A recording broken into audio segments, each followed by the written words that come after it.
well, I'm going to get things started here, and I'm going to start by introducing myself and welcoming you all.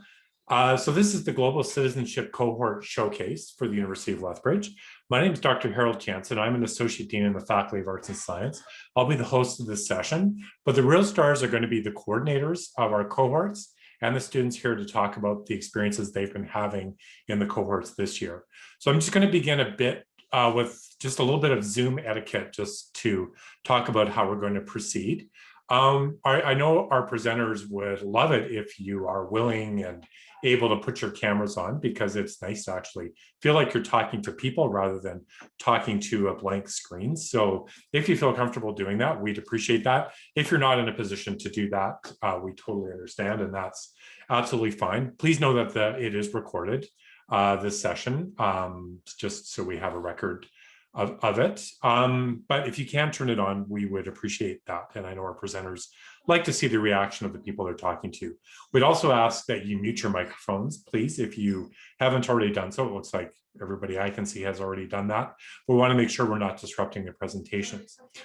So if and when you have questions during the session, there will be a couple of options. One is you can post questions using the chat function on the bottom, and we'll be monitoring that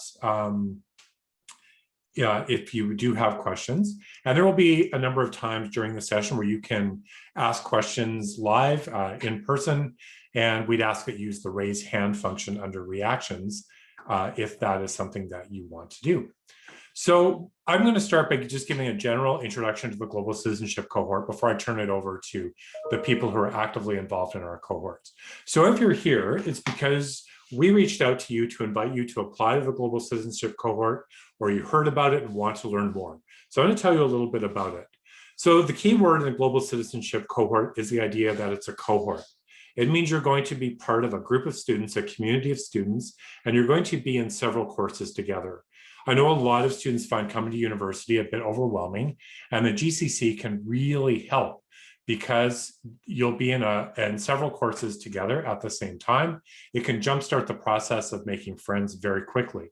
We've been running the GCC for several years now, and we find that students who do the GCC make friends in the program, and those are the friends that they often keep through university and beyond, and it's a very good way to kickstart building a social network, which is a big part of the university experience. I just want to highlight, you're quickly going to see that from the GCC students that we have here today. These are amazing students. They're enthusiastic, they're smart, and they're fun. These are exactly the friends you want to make in university, and the GCC is a great way to get to know them. Every cohort's built around a theme. And depending on the theme that you pick, you're going to take 2 courses that are going to relate to that theme. And then you'll also have a weekly group meeting with the students in that cohort. You'll take other courses besides the ones that are part of the cohort, and these are going to be the ones that are going to work towards your major or fill electives in your program. In the spring, you'll take 2 more cohort courses and also complete a project which allows you to explore the theme in a hands-on kind of way. So what this does is it lets you explore an important and interesting idea at the University of Lethbridge. And we're based on the idea of liberal education, which is the idea that different disciplines have different ways of looking at similar problems. The skill set of being able to see problems in different ways is a critical one in today's world where problems are complex and multifaceted. You'll want to know how to do this. And the Global Citizenship Cohort is a way to get practice right from your first year of university. We're going to be running 2 themes for the 2021-2022 academic year. One is called Challenging Worldviews, and it looks how different people in different parts of the world have different ways of approaching the world and identity.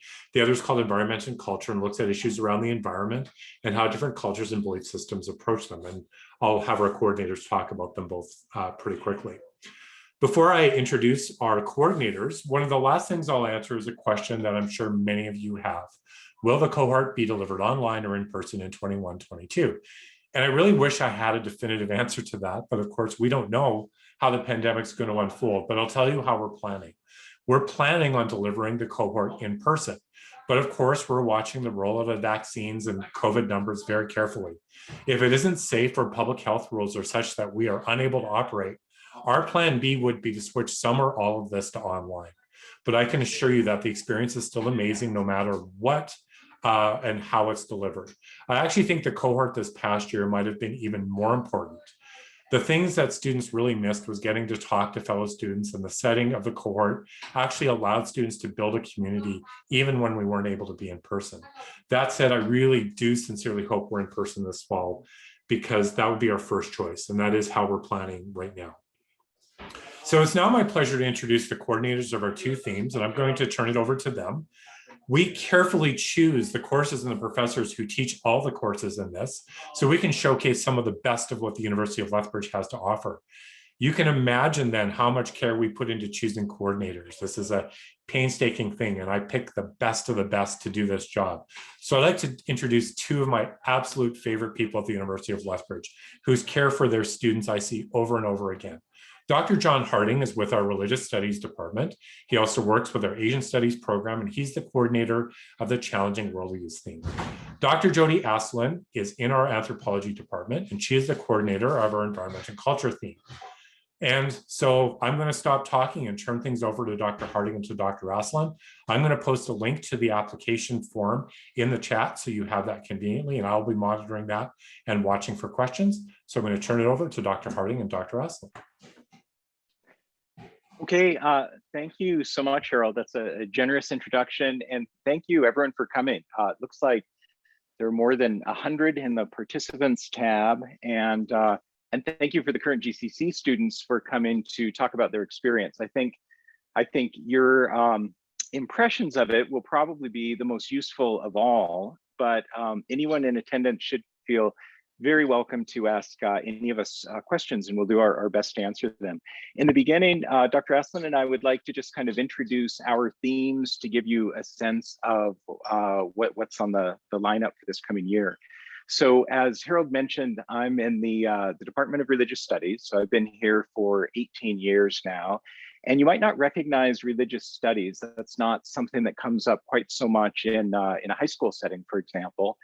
But the academic study of religion is secular rather than religious. We look at history and philosophy and cultures and systems of belief, and combine a lot of different disciplines that you'll see in other parts of the university, like anthropology and sociology and philosophy and even psychology and history.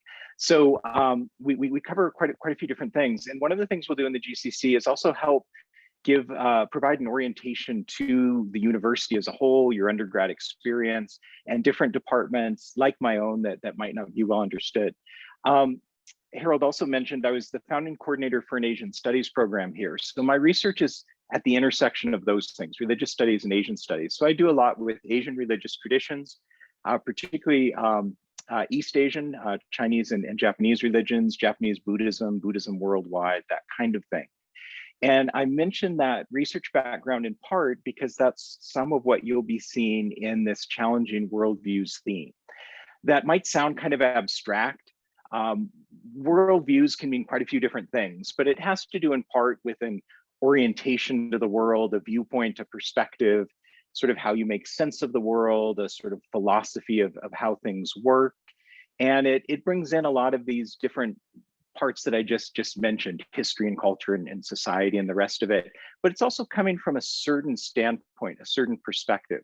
So in addition to introducing you to a wide variety of different worldviews through the Asia 1000 course, among others, where we see different ways of sort of conceiving how things work and understanding the big pictures in life from different cultural perspectives, we'll also be looking at how a worldview might feel like it's just natural and common sense and automatic and everyone must see this the same way, but in fact is quite constructed, socially and culturally and historically constructed. So we'll kind of look at that, we'll kind of dig into it. So the challenging worldviews, that challenging works on a lot of different levels. It's sort of challenging how this is constructed, how we see things the way we see them. It's also exposing you to some worldviews that might be really quite different from what you've encountered up until this point. So, and some of those beliefs and ideas might, be challenging to your own sense of how things work. But it's also inviting you to challenge worldviews, to challenge assumptions, to challenge biases.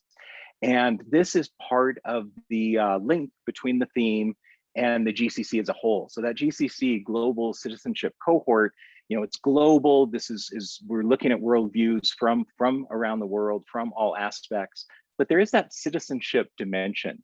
We're looking at ways that challenging these kinds of assumptions and biases can also help for a fuller type of engagement, a fuller kind of contribution as a global citizen.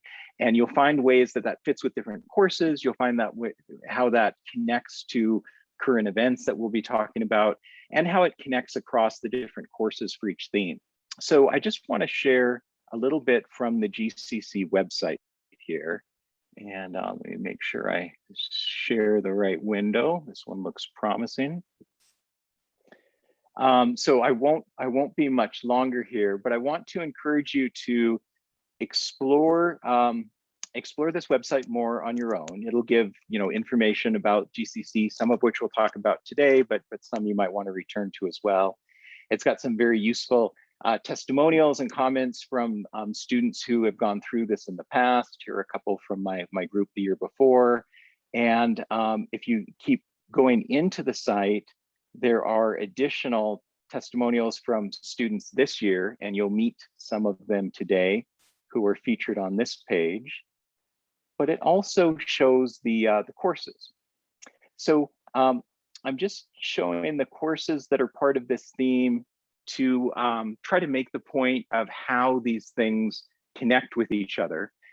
On the one hand, the idea is that if you look at the 2.5 courses in fall and 2.5 in the spring, you'll be learning a bit about Asian studies, about archaeology. We'll have, I say 2.5 courses because the GCC seminars, that's just the small group getting together, pass-fail course, not especially demanding in terms of the hours it requires. So it's at most half a course in terms of the effort that you need, but it's kind of a nice place to come back together and consolidate ideas and build some of that camaraderie. But along with learning about Asian studies, learning about archaeology, learning about religious studies, learning about the liberal education program itself, we will be talking more about different programs and disciplines and parts of the university that these are all connected to, but we'll be seeing how our theme is woven through each of those courses. So in the case of the challenging worldviews, if I just briefly direct your attention to these short descriptions, the Asia 1000, it's pretty clear. We're going through all various parts of South Asia, Southeast Asia, East Asia, throughout different times of history, looking at religions and philosophy, and looking at it sociologically and anthropologically, how these worldviews are quite different from each other within Asia, and quite different from what many of you may have grown up with, though some might also be familiar. If you look at archaeology, it's not so different. The language here, well, first of all, we have Sean Bubel teaching that. She just won the highest award, the highest teaching recognition at the University of Lethbridge, something that Harold would know well from having earned that same distinction himself just prior to this. But if you look at that archaeology description, you're looking at the past through an analysis of material remains. That part isn't surprising, but here's some of that worldviews language. When you're looking at the food they ate and the structures they built and the rest of it, their worldviews were a product of their interaction with the culture and natural environment, just as ours are today. So we'll be looking at different worldviews across the globe through archaeology. We'll be looking at it through Asian studies. In the spring, the 2000 level religious studies course has even changed its name to more fully encompass this theme for the GCC, and it's now called Religion, Worldviews, and Identity. And again, some of this will speak to what we'll be getting after. Encourages critical thinking, addressing these different aspects of religion, and seeing religion as both a product and a producer of worldviews. So, hopefully this gives you sort of a sense of what that theme is about. The Lib Ed course as well, really focused on critical thinking, is going to help make a lot of those connections. So in any event, I hope you find some interest in the GCC, whether you do or not. There are all kinds of things of great interest throughout the University of Lethbridge as a whole. And I'll turn it over to Jody to discuss the theme that you see here with these courses, and then on to our students. Hello, everybody. Welcome. Thank you very much for coming. I'm Jody Asselin, and as Dr. Jansen and Dr. Harding said, I'm an anthropologist. So what that means is I study cultures from around the world, specifically all the things that make humans different, but especially all the things that make us the same. So I have a really fun time with that, but my specific interest within anthropology is with the environment. So I like to work a lot with environmental problems and conundrums, especially forestry and fishing and agriculture, and see how it is that those environmental problems are sometimes cultural. They come down to the way different people understand themselves as humans or their environment or their religion and so on. So this theme really reflects that interest. This is, or I teach, I should say, the culture and environment theme, and this reflects kind of the ways in which our environmental problems are very often human problems.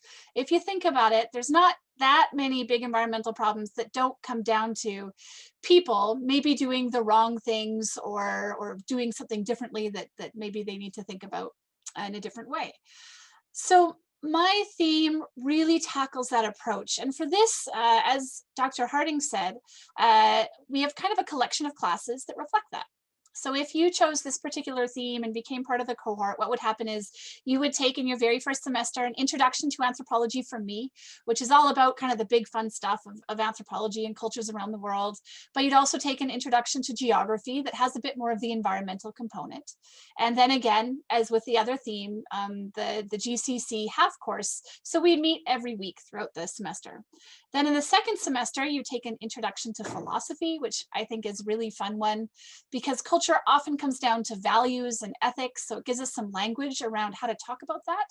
But then also this cohort includes an introduction to environmental science. And then again, the half course that you would take with me throughout the second semester as well. And what that course does is it links all of these themes. So we can talk about the environmental science and the geography and the philosophy and the anthropology and bring it all together and really unpack some of the ways that environmental problems are cultural problems and maybe give us some tools and some language and some approaches to how it is that we can make sense of that and start to untangle it. So my course is similar to Dr. Harding's in the sense that the idea of the GCC is kind of threefold.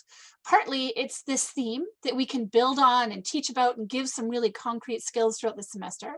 Partly it's about creating good peer connections throughout the semester. And partly it's about introducing you to the university and how the university works. So, you know, how do you choose your classes? Where is the library? The basics of the university system you might not necessarily know as a first-year student. The peer connections, I think, is a really fun part of this. So I want to give you some concrete examples. This year, one of the things we did was a debate between the two classes. We had a movie night, and people got to watch kind of a controversial film about something that's happening in the environmental world. And the different cohort groups came together and we debated whether or not, I think it was fundamentally whether or not companies should be left on their own to kind of solve environmental problems. And that was the way forward, or no, the government needs to intervene here. And it was just a fun way, both viewing the film, but also the debate itself to break it down. We came together in different ways as well. We did something called a 6 hats exercise, where it's just a thinking exercise about environmental problems. But also each GCC program has something called a capstone project, which is a project you're encouraged to work on throughout the semester, throughout the year really. And those can be collaborative. So most of the capstone projects done in my course were done with groups, meaning that you get to work with somebody or even a group of people together, maybe on a project and do fun stuff throughout the semester. So some students kind of challenge themselves, some try to be vegetarian and explore that, or learn to recycle. A group and some are here designed an entire conference for Earth Day celebrations this year. So they did fun, collaborative kind of stuff that I think really created connections between students in my class, but also between the two different cohort programs. And I know that Dr. Harding's class had similar kind of engaged ideas, because part of our goal is to really have a strong cohort feeling, because not only do you take the courses with us, myself and Dr. Harding throughout the year, but you also take all those other classes together. So collectively, you know, you already have a group of people to take science with, or geography with, or philosophy with, or anthropology with, whatever it might be. So you're not alone necessarily in those classes. You can help each other study, but also you can come to myself or Dr. Harding and ask questions. I'm really passionate about my theme. I like doing kind of small little challenges, like getting out to places you've never been to before, or eating food you've never eaten before, or finding a species you didn't know existed that might be endangered and learning something about it that's in your area. I really like the GCC for helping us learn more about our environment, but the places that are close to home as well, and provide us some language to really explore that more. But I do think our students might be the best ones to explain what this experience is about.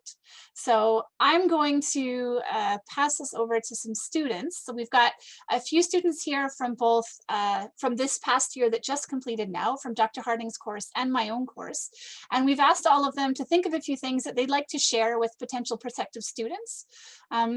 And I'll just remind everybody, you can put any questions you like in the chat, but also after our students are done sharing, we'll just open up the floor and people can ask whatever questions they like. So we're actually going to turn it over first to Ziara and Sarah, who are good friends from 2 different cohort programs. So quickly, Sarah and I actually became friends because I recognized her from the first day of the GCC, because I think we all met together first, and she was also in my biology lab, and I shot her an email and I said, hey, you seem cool, and we've been best friends ever since. So when these lovely professors tell you that you make friends, you genuinely do. I've met 2 of my best friends in this course. It's very true. Zira, I don't know what I would do without her. Yes. Yeah, pretty much. So I'm going to touch a little bit on the community aspect of it, and Sarah's going to cover the academic points that we've noticed just on our side of it. So do you want me to start first, or do you want to go? You can go ahead. All right. So the GCC is a little family. You have a built-in friend group from day one, and that's fantastic. Transitioning to university is a huge jump, especially coming from high school. And having a built-in family that's there to catch you when you fall. So if you have questions in a course that you're all taking together, you can say, hey, I didn't understand this thing in philosophy. Can someone explain it to me? And someone will probably pipe up and say, yes, I've got that answer. We created a group chat, and we have jokes, and we have planned hangouts, hopefully, that we'll be able to commit to after COVID. And it's just a fantastic way to like understand the workings of the U of L. Like, we've had different speakers come in throughout the year to see different departments and their interactions with each other. And like Jody said, learning how to navigate the library, which is a huge database and is super helpful, but you will get nothing done if you have no idea how to navigate that. So having these resources there at your disposal that you can reach out to. And then also having a professor who is like your person for 2 semesters. They essentially become your parent. I mean, I know that's what happened for me. Everyone in the course essentially regarded Jody as like our den mother. If we had a question, we went to Jody. She was our safe space, and we knew no matter what, we had her to help us. If she didn't have the answer, she would find it. So it's a fantastic way to start off your year and to make great connections. So yeah, to be less touchy-feely than Zira, to talk about the technical aspects, it really, being part of the GCC really helps you get started on your academic year. As Zira said, like transitioning from high school to university is really difficult, especially with all the courses, and you don't know what to take because you need to take 40 courses and you don't know when to take what, and it's really confusing, very confusing. And the GCC really not only gives you an opportunity to learn about things you never would have before. Like, I went into school being a neuroscience major, and now I'm an archaeology major, thanks to the GCC, but it also, you learn about new things, and then it helps you fill your liberal ed requirements in a way that you wouldn't have known how to do otherwise. And you get to see a variety of perspectives in the academic world. You take courses you never would have taken before. And at first it's confusing and it's difficult and you're not sure where you're going to go from here. So you're like, oh my gosh, what am I supposed to do next year? Because I don't have the GCC to choose my courses for me. But they really do help set you up for academic success in future months and future years. And I really feel like because of the GCC, I know what I'm going to be doing in the rest of the university instead of just going into. That's great. Thank you, guys. Okay, next up is Molly, who did the Culture Environments program with me. Molly? Hi. I guess to start off, I would say I agree with absolutely everything that Sarah and Zira said. Like, it's not just them feeling that way. I think that everyone who was in the GCC can agree with that. I think to build off of what Sarah was saying, that for me coming into university, one of the things that was stressing me out most was trying to pick electives. Oh, I don't know if my Wi-Fi is working. Everyone else froze. We can hear you. You can, yeah, okay. Okay. One of the downfalls of online university, but one of the things that stressed me out most trying to pick electives. I'm a math major, so I knew right away, okay, I need to take a calculus and a linear algebra and stats, and that was all good. But then after that, I was like, I have no idea what to take. And having someone say, okay, yep, this semester you're taking anthropology and this, and that was just helpful for the first year. And I ended up taking courses that I never would have taken without this program, but courses that now I've gone on to take an environmental anthropology, and next year I'm planning on taking another one. So I think it just kind of gives you a taste of well-rounded electives and helps if you're not feeling confident in picking those. And then I think another thing is that it kind of gives you confidence being a university student. Like you have friends and you have a professor who you can go to and ask questions. And the thing I found most helpful was I had no idea how to even interact with the professor. I didn't know, do I write there first? Is the right time to send the professor an email? So I think that learning stuff like that is really helpful. It's kind of like the intricate details that you'd think would come naturally, but sometimes you second guess them when it's your first time. And I think that having a place where you never feel like you're going to be judged for asking a question, like there are no stupid questions in the GCC. You can ask anything, and you have a professor and a group of friends who will answer. And I think that sets you up for success. So yeah, I would highly recommend joining. Thank you so much for that. And I'm glad you dispelled the pop culture version of the professor who's always very sort of mean and unapproachable and pompous. That's nice. Next up from Challenging Worldviews group is Zach. Hey everyone. The GCC, I would just like to say, has really been the defining factor of my first year. With everything being online, it's a lot, as other people have said, it's a lot harder to connect with people. But this gave me a group of people that I knew were there for me when I needed it, and also a group of people that were in these same courses and doing the same academic pursuits that I was at the time. So it's really easy to have a group that you can bounce ideas off of and really get the most out of these courses that the GCC offers. And another thing is just, I did classes that I never thought I would even be taking. I didn't think I would be doing any religious studies classes when I came into the university, and I didn't know I'd be doing Asian studies, and those turned out to be some of the best classes that I took this entire year. And now I'm thinking of, switching my minors up, and it really gives you a bigger perspective on everything the university has to offer. You may be coming into university knowing exactly what you want to do, or you may be floating around a little bit and still trying to figure it out, which, don't get me wrong, is completely okay. Don't worry about that. But it gives you a lot of perspective and really opens your eyes to different ways that you can go about your university career, new ideas, new interests, and everything like that. Another thing is that I really want to touch on is the project that you do at the end of the year. It is a really, really cool way to really wrap everything up. You take all of the ideas that you discussed in the group that you're a part of, and you get to make something that's your very own. I personally am working with a few of my friends from back home and some other people in my GCC group we're working on a short film that it's a historical short film that kind of touches on the dark end toward the Second World War. And the class really gave me the opportunity to get that idea. And I'm really, really happy with how it ended out. I would definitely recommend joining the GCC. That's great, Zach. Thanks. And I just want to emphasize what Zach said. It is okay to be unsure of exactly where you want to fit within the university and need to shift your courses around or have your trajectory change. That is utterly normal. Busy, would you like to go next? Sure. Hi everybody. Okay, so first thing I want to say, I'm going to first of all talk about the thing that scared me the most when I was joining the GCC, and that was the project that we were supposed to write.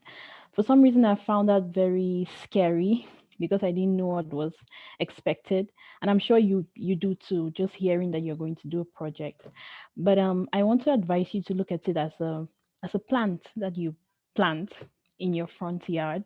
um it's scary at first, but you need to understand that it's something you're going to do, something that you love. You're going to be researching, you're going to be engaging with your environment in ways that you didn't think you would. And like a plant, you just watch it grow. For example, the Earth Day project we did, I've never been on on a cohort before. I've never done something of this sort. But in the middle of planning, we're sending emails, we're discussing with people we've never speakers of different sorts. And the rewarding thing was the day of the event. You really see that really this is a plant and it has grown and it's bearing fruits, and you have more than 100 attendees. Do not be scared of your project. It could be anything. Just pick something that you love and write about it. People will listen to you and you will realize that you're making an impact. You will. One thing I really liked about the GCC was the fact that the courses are connected. I really loved being able to say, hey, I studied this in AMP, and I also studied this in geography. And I was really happy when we as a cohort group told our geography teacher, we studied this in anthropology already. We know what you're talking about. It was awesome. And I also the courses are really well picked, really well picked. Like for this semester, we did philosophy, and they're going to have you thinking about things you never would have thought about. For example, what makes you think that you are today the same person that you were yesterday? Hey, why do you think you are Nicole Slump? Why do you think you're you today? Why weren't you Natasha Teal Shra? I'm sorry for pronouncing your name wrongly. It is awesome. You're going to be thinking about religion, and not in the most religious way, trust me. You're going to be thinking about it in your own way, and it's encouraged. Please do take the GCC. Just close your eyes and jump, and you're going to enjoy falling for the environment. That's great. Thank you so much for that, BZ. And both you and Zach mentioned the projects. I'm so impressed with all the projects that I saw this year. So yeah, thank you for all of that. Next up from the Challenging Worldviews, we have Rejoice. Hi. So I really enjoyed my experience with the GCC. I came into it a little bit scared of the amount of discussion that we were going to be doing because I'm a bit of a timid person, but that overall ended up being my most favorite part of it. The debates that we were able to do with the other cohort, I really enjoyed. And it's not like, it didn't seem like we were arguing with the other group, but the different kinds of worldviews that we were able to kind of express and see, and just it helped me develop my critical thinking skills, allowed me to think about why I think a certain way and how my ideas came to be and stuff like that. And I really enjoyed that. And yeah, so to anybody who may be a little bit timid about talking and being involved in these discussions, you get to know everybody really well, and everybody's super nice and kind, and it's a really safe space to communicate and really develop ideas. Yeah, I really enjoyed it. Thank you so much, Rejoice. That's a really good point, actually. University has a lot of talking, and I think the GCC is really good at creating a safe space to get used to talking, so then it's easier in all your other classes, because you have to talk a fair amount. There's 2 more students that are going to share their stories from the Environment and Culture cohort. Emma, are you free to speak? Yeah, I'm good to go. Hi, everyone. My name is Emma Marnick. And yeah, I did Professor Aslan's Environment and Culture. And so seeing as this is like a, hi, welcome to this, everyone talk about this, you might be like me who wasn't sure if they wanted to apply in the first place. And so I read through it and I saw it and I'm like, is this going to be too stressful? Am I going to have a hard time taking courses that are in no way related, apart from the last course we took, which I'm an environmental science major. And so I was like, okay, I'm going to apply. I've got nothing to lose and really only everything to gain from applying. So if you're on the fence about applying, do it and then you can decide afterwards, not to like make more work for them to sort through everything, but because they really got so much out of it. I'm from a 3-day trip away. I'm going to be driving home 3 days and having people who could take notes for me, having people who I could reach out to when I was so far away from home.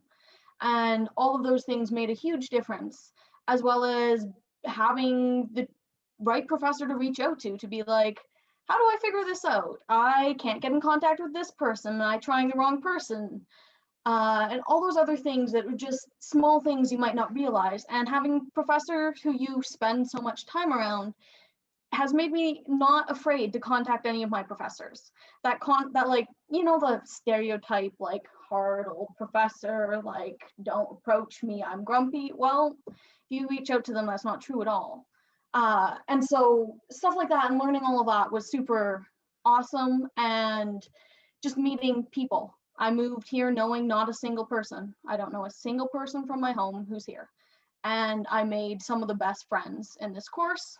And I'm excited to be able to see them all next year. I ended up having all of my courses with one of my classmates this semester. I took all 5 courses with one of my buddies, and that was great. And just to have a study buddy to bounce ideas off of people who are doing all the same things as you, it made it so much easier to move away. It made me miss home a lot less than I would have otherwise, just from knowing people who were all doing the same thing as you.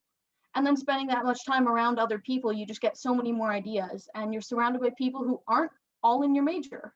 It's not all the same ideas and the same thoughts that you're around all these people. I'm an environmental science major, as Molly said, she was in math. And so you get all these different people who are taking all these different things who bring so much more to the table than if I just stuck in my science courses. And that was super, super awesome. And the capstone project was also, I had an amazing time with a completely self-directed project in first year. Like if it's for nothing but the resume, like that's not the best way to join the course, but it was the bonus that I didn't realize until I applied to summer jobs this year, that self-directed project, employers seem to love that. And it was a great one. Thank you, Emma. Okay, Abdelmomen. Hello, everyone. My name is Abdel.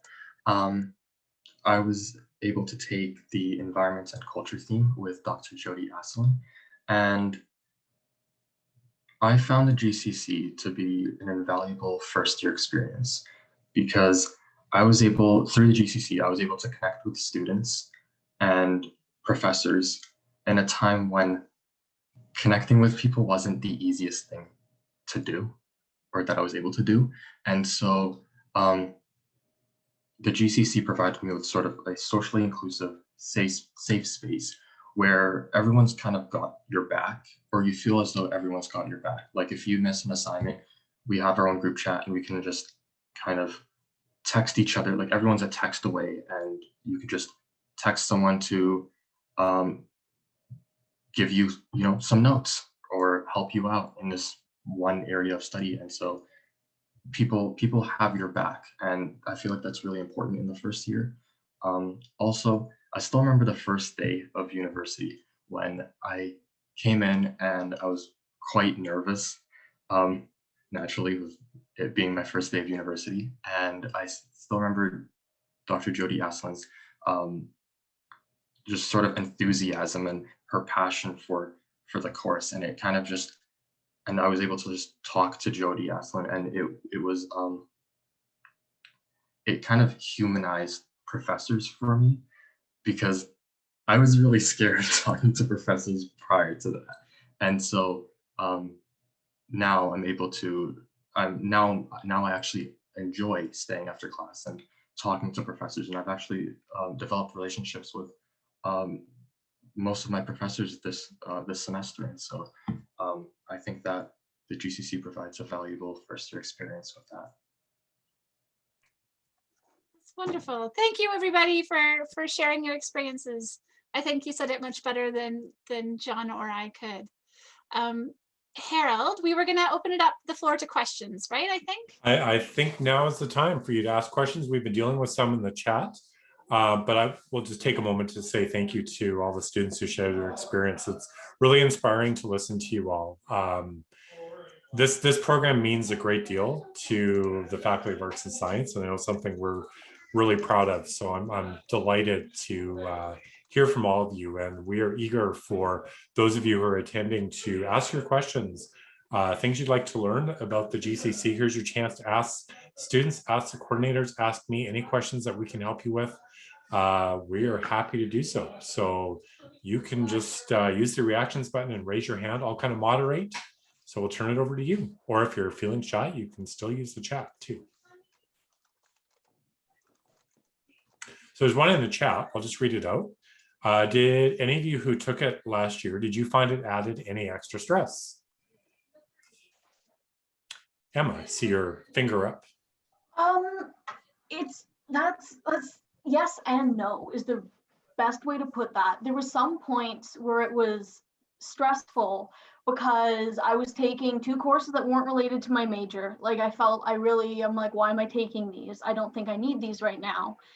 But they do check off requirements, and I was like, I'm not going to drop them. But then I just had 20 other people to reach out to and be like, hey, are you really stressed about this right now? And people could be like, yeah, do you want to go over the notes together? And then it was all fine. And so it was a little stressful at one point for me, just because of the courses I was taking and that I was not physically, I had really terrible internet access and other stuff, but then to be able to text a group chat and be like, okay, I missed the notes, I can't get to class, can someone help? And everyone be like, yeah, cool, because you do the same for each other at other points. And so it was so much less stressful because then I knew I had all those people to count on to help me through. Anyone else want to weigh in on that? Yeah, I would just say that honestly, it alleviates stress for me because I have this meeting every week that I can go to and I can just talk to my friends and be like, hey guys, I'm so worried about this, or hey guys, this happened to me this week and I'm super pumped about it. And I found like it was really something that helped me stay calm more than something that added anxiety personally. A lot of students find the transition to university, I mean, it's a jump. Like it's stressful. It's a different environment. You go from a smaller setting to, I mean, you haven't experienced this physically, sadly, because we have kept you off campus for the most part. But that transition, a lot of students find that challenging. So having friends to get through that with, I think, is just so important. And building that social network is just key to dealing with that stress. We get through things together, and friends matter for that. So I think that's what the power of the GCC is to me. I mean, it's the meaning of the GCC is the friends we make along the way. It really is that old cliche from movies. Maybe I'll just add one note there, Harold. It is true that you might be taking courses in your first year that you hadn't anticipated taking. You have to take a variety of courses to get a degree at the University of Lethbridge, so they all count towards your degree. But one thing professors like myself and John often find is we have students who are in their 4th and 5th years finishing up, and then they take our classes just because they need to kind of fill a hole. and then they love it. And they're like, oh, I wish I knew about anthropology 4 years ago. This is too bad. So it's kind of a wonderful thing to get a breadth at the very beginning, because then you might find something that you want to become a minor, or just a new passion that you didn't know you had, instead of waiting to that last year to fill in those gaps. So I see a few questions about program requirements. Wow, they're coming in fast and furious. So will being in the GC extend the time it takes to finish my major, or is it possible to do the GCC if you're doing a double major? So that's going to depend a bit on your program. So some of our programs have a lot of requirements in first year, and sometimes it can be a bit of a challenge to fit the GCC in. So, I mean, the kind of cop-out answer is that it depends. I would suggest taking a look or having a chat with Arts and Science Advising, and they can look at your specific program. If you haven't seen it, I'll post a link in a minute, program planning guides, which will kind of show suggested plans for different majors, and it'll give you a bit of a sense of how demanding those are. There was also a question. Harold, I have that up right now. Do you want me to briefly show that so they can see what a program planning guide looks like? Okay. Okay, just again, make sure to share the right thing. Oh, sorry, I said I had it up and now trying to find it. So while you're doing that, John, I'll ask, there was a question about supports for mental health. So that's obviously been something on our mind a lot over this past year, because we know it's a stressful. Yeah, so we'll post a link to the program planning guide. So John, if you click on religious studies, for example, from your so you'll find all kinds of arts and science ones under the BA or Bachelor of Science, and I'll do religious studies. It'll show you what the requirements are for a certain major. So if you have one in mind, this works particularly well, but it's a good way to get a sense of whether everything will fit or not. So you can take something like this, where they show, you need these 3 courses and you need 1 of these and 2 of those. Down below on a program planning guide, they'll even give you they'll tell you about other sorts of requirements, things that you need to meet the liberal education requirement, the sort of total number of courses you need to take at the university. And they'll even give you sort of a sample. One way to do this major would be take these in this order. And what you can do with a guide like this is you can plug in the GCC courses. In some cases, there's a direct fit. One of the courses for the GCC you need for your major, so you'll be able to kind of tick the box off. But even if there isn't, you need courses beyond your major to sort of fill out a full liberal ed kind of undergraduate degree. And so you can see if they'll fit, you can make sure things can still stay on track. Particularly some of the majors in the sciences are a bit more prescriptive for the order you have to take courses, so you can make sure that it all fits. And you'll even find some little benefits for finishing on time. One of those with the liberal education requirement, where you need a total of 12 courses that span these areas of humanities and social sciences and sciences. The Lib Ed seminars, the pass-fail half unit seminars that you have in the fall and spring, if you take both of those as part of the GCC, and then you take Lib Ed 1000 at any point in your undergraduate career, those will count as 1 against each of these areas. So they'll count as a total of 3 against this and leave you just 3 slots to fill under each. So again, academic advising can walk you through that best, but this is a resource that you can get online if you want to kind of play around with it on your own and look at what different programs would look like. So I'll get back to the mental health question, since I deal with a lot of student service issues. So we do have, for example, counseling services. We do have a bunch of support services built in place for mental health issues. If you have a mental health concern that is impacting things like writing tests, for example, anxiety or other things, with medical documentation, you can go to our accommodated learning center and you can formally document that with them and then get accommodations for those kinds of things. Sometimes things go horribly wrong for a student. There's all kinds of things students deal with.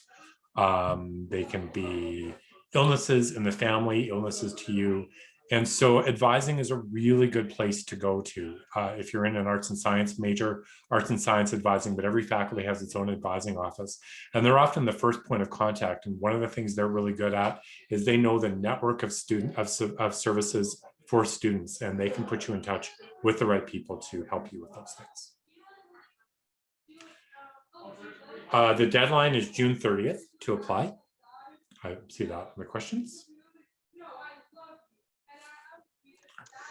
I see also the Harold, the question, can you apply to the GCC any year throughout your degree? I don't believe so. I think you have to apply in your first year, correct? This is an offer. It is a limited time offer when you're in your first year coming in. It's really designed to sort of get you in, up and running, build that friend group, build that support network, get you acculturated to the university.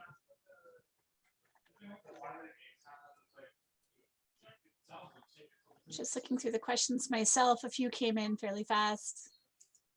It says, do you need to be in second year to take a 2000 level class? Students can answer that one. No, you don't.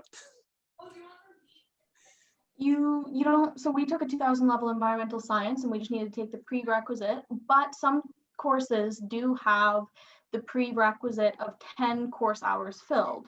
So that would be having done 10 courses. So that's the one thing that you do have to be careful is personally, I only took 4.5 courses each semester. And it was a perfect workload for my first year for me. And I'm okay, I've taken 10 courses because I chose to do the early start. So for everyone here, whether or not you choose GCC is the right thing, I would strongly encourage you to look into the early start course as well, which is a full course credit done in the 2 weeks before university starts. And it complemented the GCC super, super well.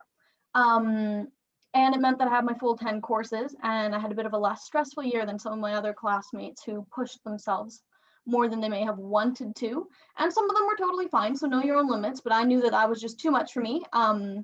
But you just have to check the pre-requirements and see, like, does it require 10 credit hours? So I know I have some courses that I need to take in the fall that do need me taking 10 courses before. And so I'll have that seeing as I did that, but you just have to play that around. The early start program really is excellent if you have the chance. Thank you. Harold, I have a question for someone who's considering applying to the GCC, but they're also wanting to just register. Would they register for just other 2 courses while they wait to find out whether or not they got accepted into the GCC? I would recommend, if you haven't been accepted yet and your registration window opens, is I would register for 5 courses. We hold spots in the GCC reserved for those GCC students. So if you decide you get accepted and you decide you want to do the GCC, then someone from Arts and Science, the faculty office, is going to reach out to you and say, hey, we see you got in the GCC, but you're already registered in 5 courses.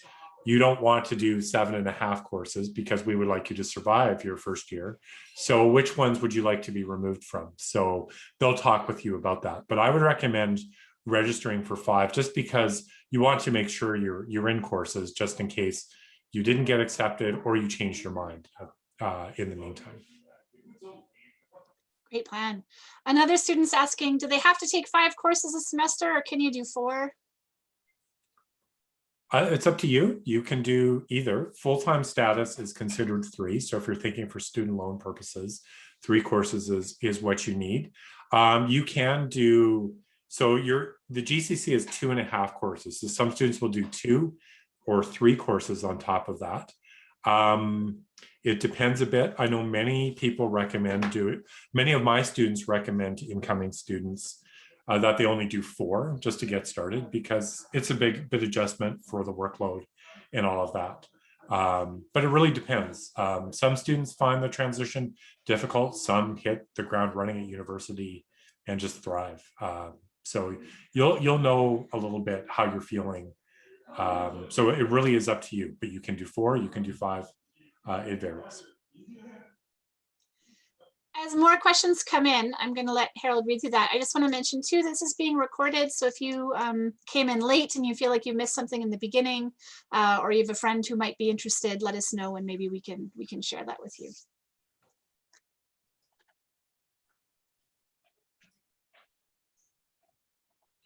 Just reading through the questions in the chat. Sorry. Yeah, I'm just if I missed your question, repost it.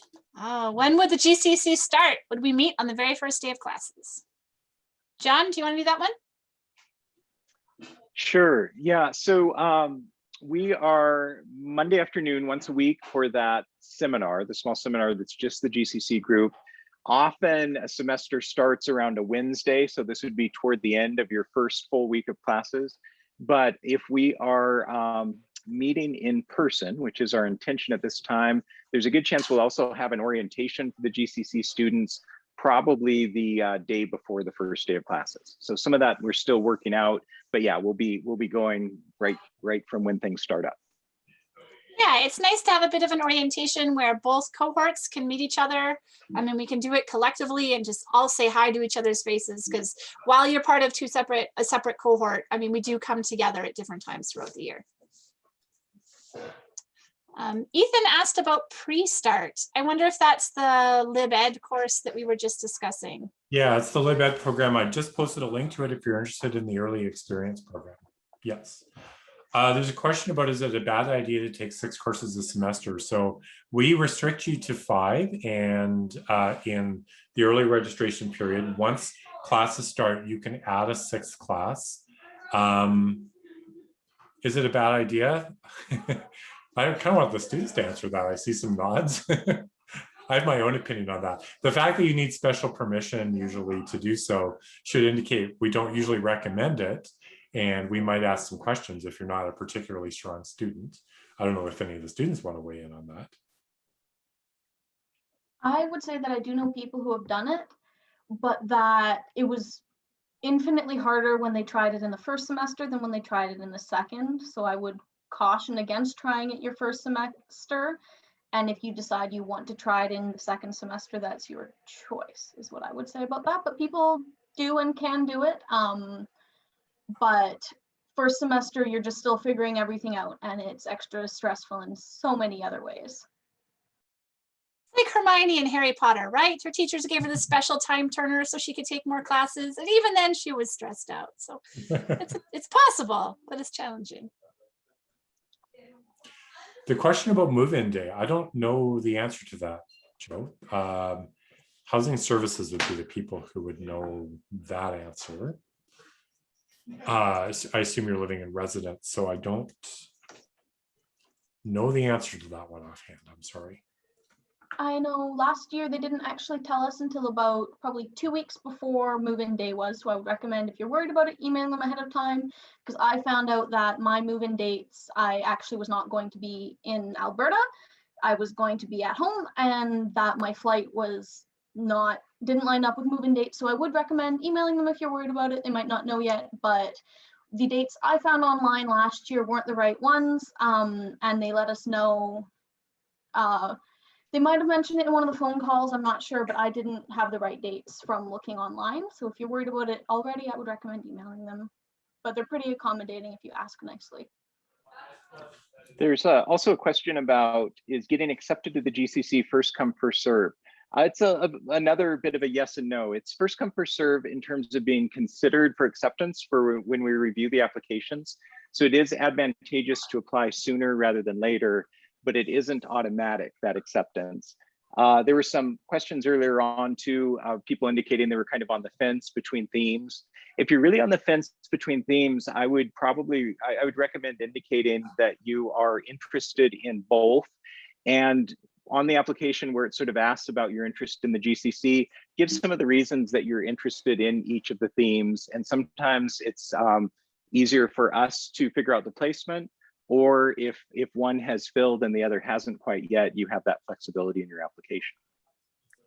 And please put some thought into the, your reasoning for it, because this is part of what we examine when we're looking at bringing students in.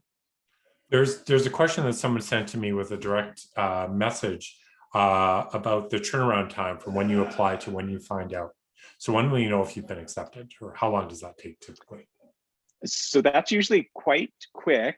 Bev Garnett is a super skilled administrative assistant who receives those and gets those out to Dr. Esselin and to myself, usually within a couple days. We usually have it sorted out within a day or two after that. So I would say you're probably hearing within a week.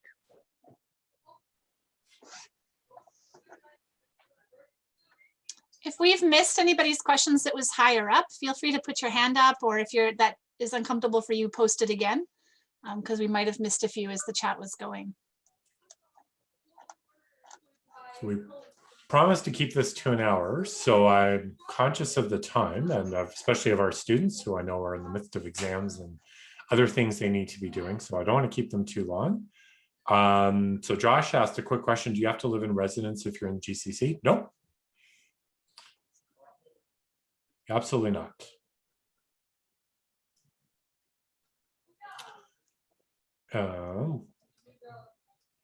Okay, hold on. Bunch of other questions. How many people are accepted into the GCC? John or Jody, how many? Yeah, so we do have to have a cap because of the sort of small cohesive and small group discussion and the rest of it. And we'll see what we're getting in terms of how many applications come in, and we'll be reviewing the rest of it to figure out exactly where that cap is. We're usually aim for, approximately 20, but we can go higher. And there is talk about, maybe having something more along the lines of 30 in a theme, but it does depend as we look through the applications. But the idea is to keep it a small enough group that everyone can really get to know each other and that you're not kind of an anonymous person in the class. So it's not going to get huge. Someone messaged me to ask when course registration starts. So it starts for all students on May the 4th. But we register our fourth year students first, the ones who need particular courses, and then we work our way down. So if you're a first year student coming in, you're going to be a bit later than that, and you will you can find that date on the bridge. I don't have Student Bridge, so I have no idea where exactly to find that is, but Emma has her finger up and can answer that. Someone asked this earlier, and I actually went and checked mine, and I can't find mine yet. So I don't know if Sarah, Beezy, or Rejoice can find theirs, but personally, I can't find mine at the moment, and I'm willing to bet that tomorrow, once the course schedule turns out, it'll show up, because currently there's no option for me to select it. I can only select summer 2021, but I don't know about the others, but so.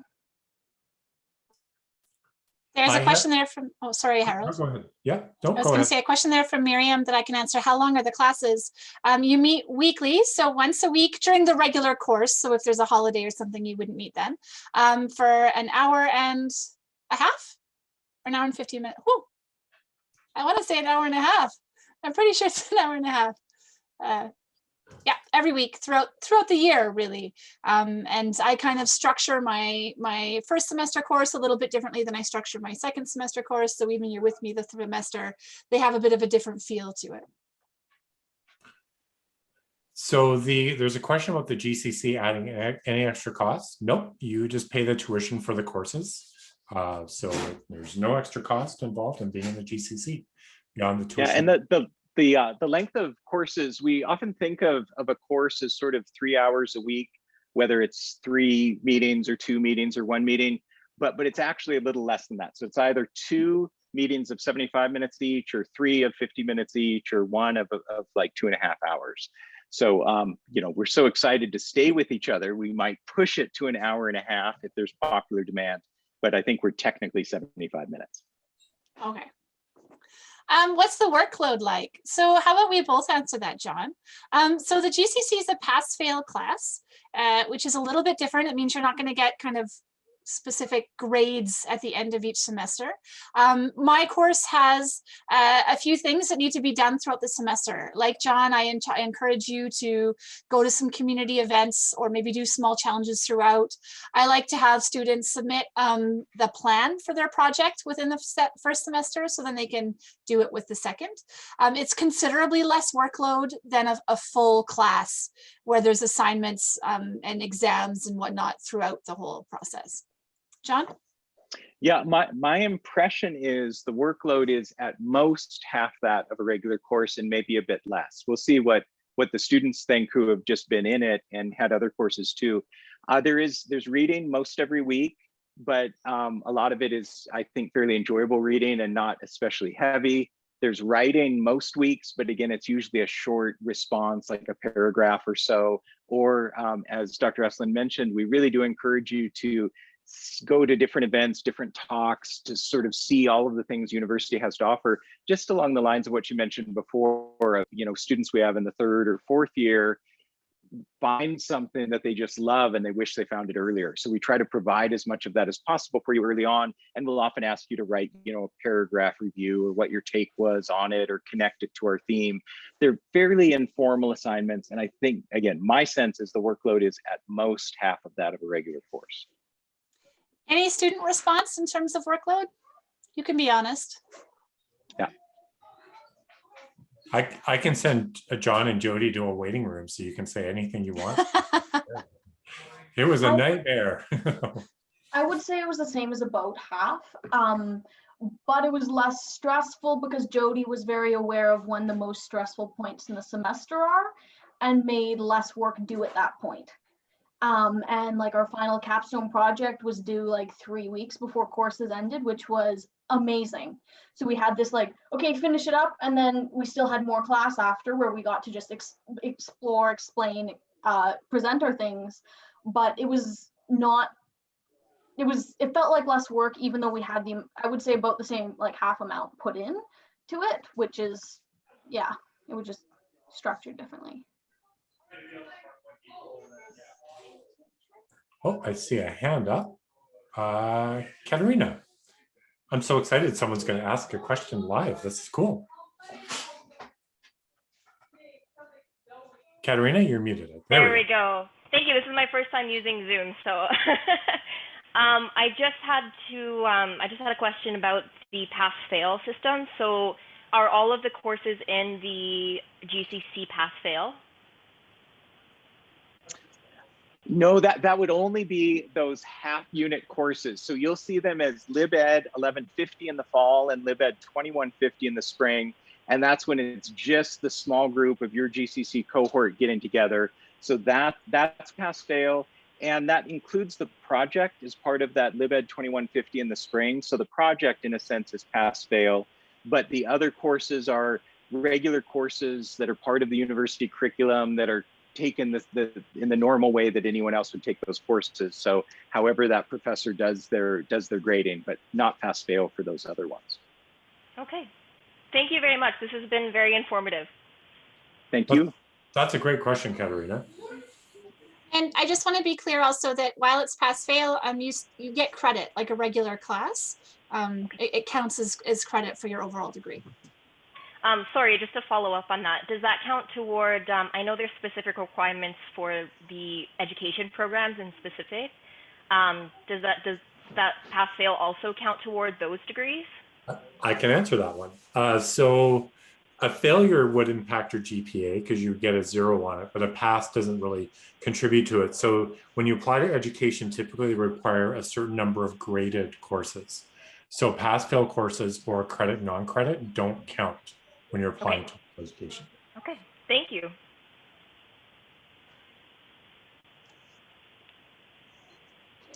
So can you clarify? So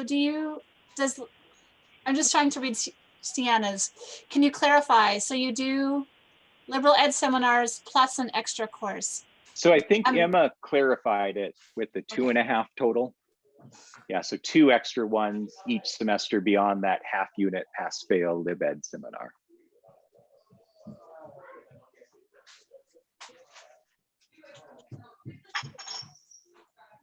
Yeah, you can see if you look at the list of courses, you can see that there on the website. So see, many of the students who came today are saying goodbye. So thank you very much for coming, for just our student speakers, because I know some of you guys had other places to be. I appreciated your voices, and it's okay to go if you need to. Yeah, thank you to all our students who came and presented. I know what a busy time of year it is, so your participation here and hearing from you is just the best. And I know all the students who came who are thinking about this, love to hear from you. Are there any other questions before we wrap up?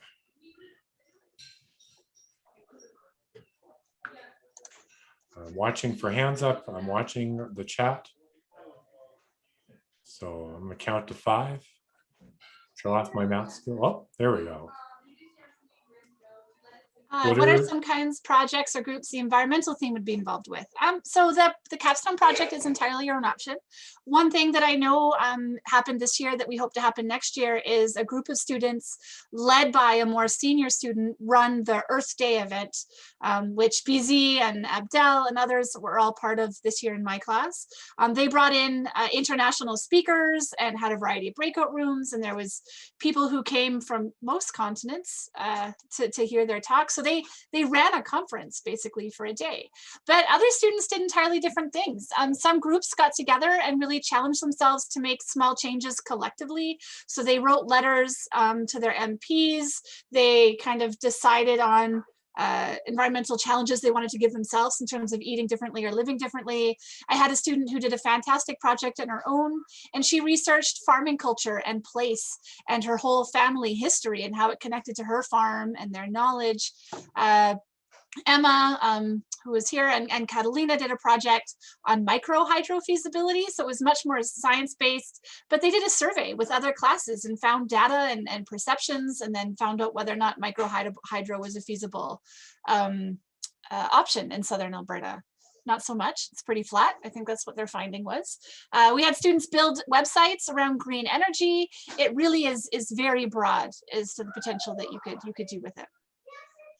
John, Sienna is asking the same question about challenging worldviews. Yeah, the same in terms of self-directed, so it could be anything, and extremely broad because there are an infinite ways to connect to that challenging worldviews theme.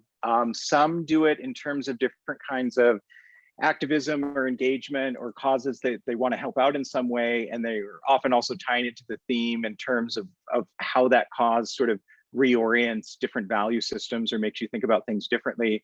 So some are, raising money for causes. Some are doing surveys and other studies. One was looking at how have our own worldviews changed given COVID and remote learning. How has that sort of shifted different values and orientations? Others have looked at the education system itself in ways that it might privilege certain disciplines based on different biases and ideas. Students who have left now, but we're representing the group. Zach talked a little bit about his film, where both in the film and talking about the film, there's a kind of reorientation of values and seeing history a bit differently. Sarah, who stepped out, was looking at part of a group project, looking at their ecological footprint and how changes in their own life could make a smaller ecological footprint. So their project fit in very closely with the environmental aspect. Just really wide range of projects. Rejoice, I see, is still with us. I don't know if she wants to chime in with her project or other projects she saw in this group. So for my project, I chose to volunteer with an organization called Days for Girls. And they provide menstrual products for women and girls around the world. And so I was able to sew some drawstring bags for them. And that got me thinking about different views on menstruation. And it got me very thinking critically about my own worldviews and what I believed in. And it really helped me to, I don't know, make sense of it, I guess. And it was really enjoyable to work with a company that was so impactful in that way. And yeah. That was also such a great project because in the challenging worldviews, we're often looking out to other parts of the world, like the Asia 1000 course, to sort of see how things are happening and conceived of in different parts of the world. But like with Rejoice's project, seeing that the period poverty issues are also a real issue in Canada too. It's not just a someplace else kind of issue. So yeah, wide gambit of possibilities.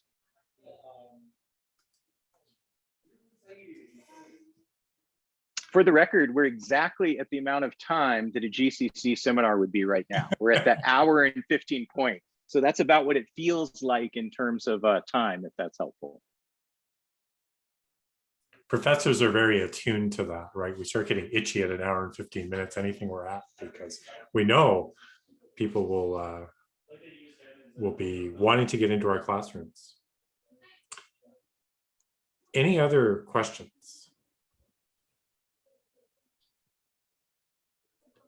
I'm seeing thank yous, so I'm going to guess that there aren't any. You can reach out. There's contact information on the GCC website.